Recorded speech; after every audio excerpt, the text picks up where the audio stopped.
What inspired you to run for sheriff? Wow. So I never have been a politician in my life, never aspired to be a politician, Brian. I'm just a lifelong public servant, both as a paramedic and a police officer. Most of that in, leadership positions because I just love leadership and I love serving. And when our current sheriff announced a little over a year ago that he was going to be retiring, we were all very saddened to hear that. We tried to guilt him into running another term, but he said after 41 years, that was enough, And so we knew that my opponent who was a constable in our county, had put the word out that he was going to be running for sheriff once the current sheriff decided he wasn't going to run anymore. But I was hoping that someone, had some aspirations in the agency. We had a pretty big agency, like I said, 555 strong. And so I was hoping somebody would step up, that was a little younger than me, that maybe aspired to want to be the sheriff and for a long time and wanted to get into the political realm of that.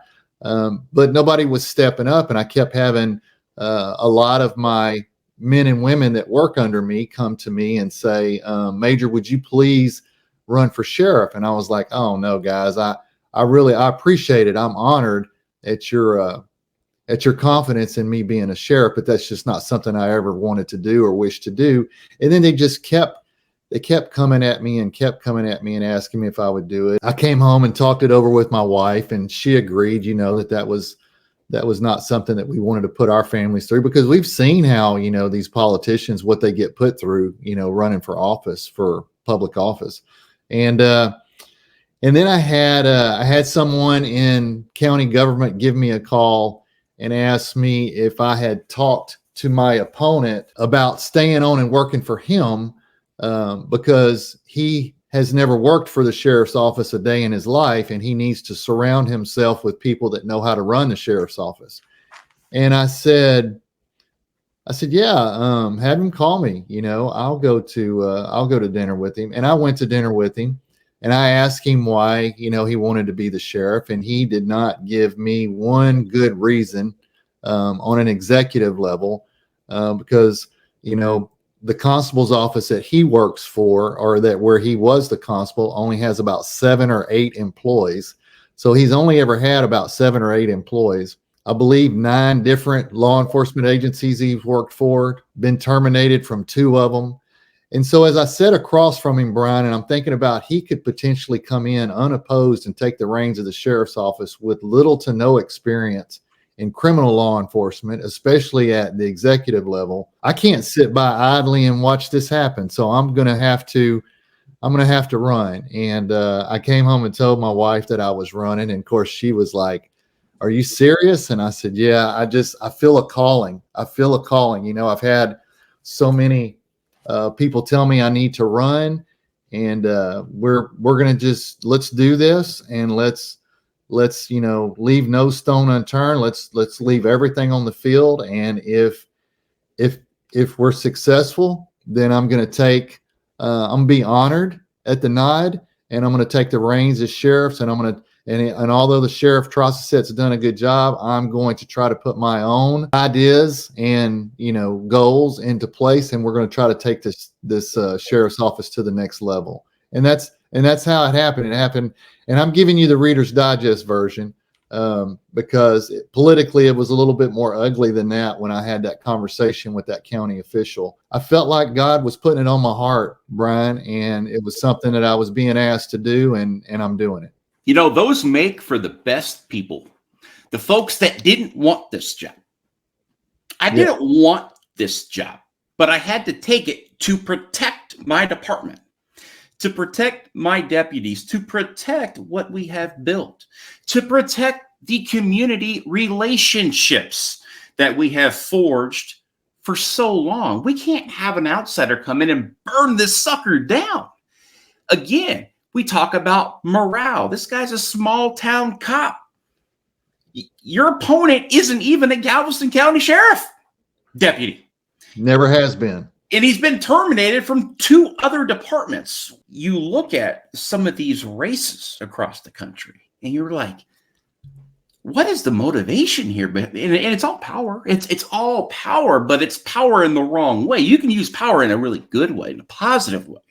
You could also use it in a wrong way, power to where that's not what you want to see. That's everything that would be against the Constitution. That's, lobbying and all that other bad stuff that comes along with power, breeds corruption. And before you know it, you got a scandal and then, and then you're just trying to pick up the pieces.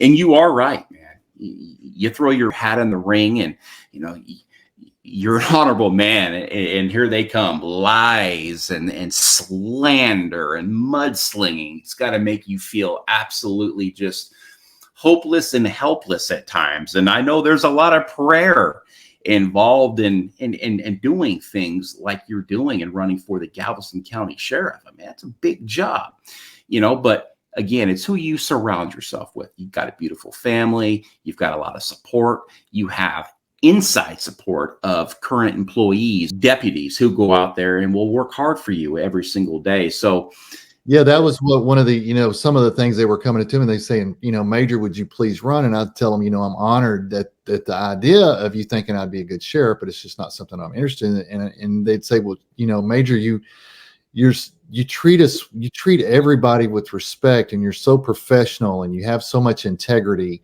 and you would make a great sheriff, and that kind of stuff, man, that's impactful to have your employees say about you, because not every manager, person in leadership gets that kind of feedback, and so that was powerful for me. And then to know that, I was being endorsed by our current sheriff and the two sheriffs before him was very, very impactful. But man, this has been a tough journey, Brian. I'll tell you that. I've never done anything like this before, so I really didn't know what to expect. And, and then after 3+ decades of being in public safety, I thought I knew politics, but you really don't know how ugly they are until you get up close and personal. And then you really don't understand the impact that they have on your family. And that's the most disheartening part about it, is that, your family, they're having to hear these lies about you, and listen to people try to discredit your record. They want to naturally defend you. We just have to continue to stay above reproach and take the high road and put it in God's hands. And at the end of the day, if it's meant to be, it's going to be. There is a lot of anxiety, that is involved in, things like this, on every level. If you're running for Congress or Senate or even for the school board, there's always going to be somebody out there that's going to slander you, that's going to want to take you out. And again, it's no way to operate. I know if I was running for a elected position, the last thing I would do is mudsling in any opponent, because I believe that, you kill them with kindness. But if they come out and they're totally doing everything the opposite way, and your kids are seeing this information and all this propaganda, if you will, that's not fair for kids to see, and because they know it's not true. It's a lie. So why would you want to elect somebody that's going already out there and putting lies out there? That means that their integrity is absolutely shot to begin with. And they're already telling you who they are without them telling you who they are, because actions are louder than words. This is the Today with Tally podcast.